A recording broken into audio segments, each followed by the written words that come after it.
Bonjour, une vidéo un petit peu particulière en cette journée internationale des infirmières. Je ne vais pas vous remercier, parce qu'on vous remercie beaucoup. Je vais plutôt vous souhaiter des choses. La loi infirmière a été adoptée à l'unanimité au Sénat, un texte enrichi et renforcé par rapport à sa version à l'Assemblée nationale. Le texte base était ambitieux, le texte passé à l'Assemblée nationale l'était encore plus, et le Sénat l'a encore enrichi, avec un vote unanimité à l'Assemblée nationale et au Sénat, marquant la vraie reconnaissance de la profession. Il faut le saluer.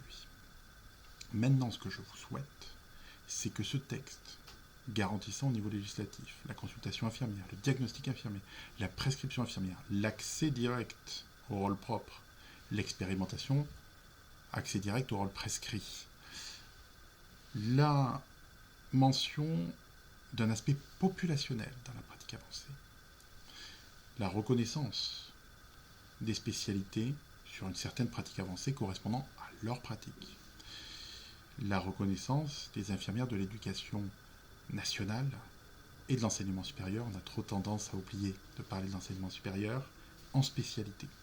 La prise en compte de l'aspect financier, mais aussi pénibilité, dans le cadre de cette réforme. Il faut vous souhaiter que l'ensemble de ces points soient maintenus en CMP. Il y a un point, toutefois, qui nous semble nécessaire d'amender, c'est l'amendement qui, d'un côté, vient encadrer le métier d'infirmier coordinateur ou coordinatrice, c'est très bien, mais qui mettrait ce rôle sous la responsabilité hiérarchique du médecin co. C'est une aberration, parce que des médecins co, il n'y en a plus. C'est injuste, parce que c'est encore un amendement qui vient assujettir la protection à une autorité médicale, alors que cette loi est une loi d'émancipation. Et c'est inopérant. Donc, il faut véritablement souhaiter que cet amendement soit modifié et que ce lien hiérarchique disparaisse. C'est donc une loi d'émancipation, c'est une loi d'accès aux soins.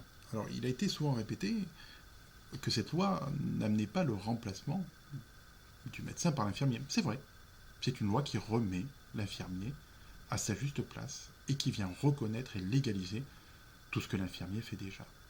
Le chemin est encore long, il y a donc le passage en CMP. Si la CMP est d'accord, le passage dans les deux chambres à nouveau pour un vote, puis tout le parcours réglementaire. Donc voilà, je ne vais pas vous remercier, je vais juste vous souhaiter une bonne CMP. Je vous remercie.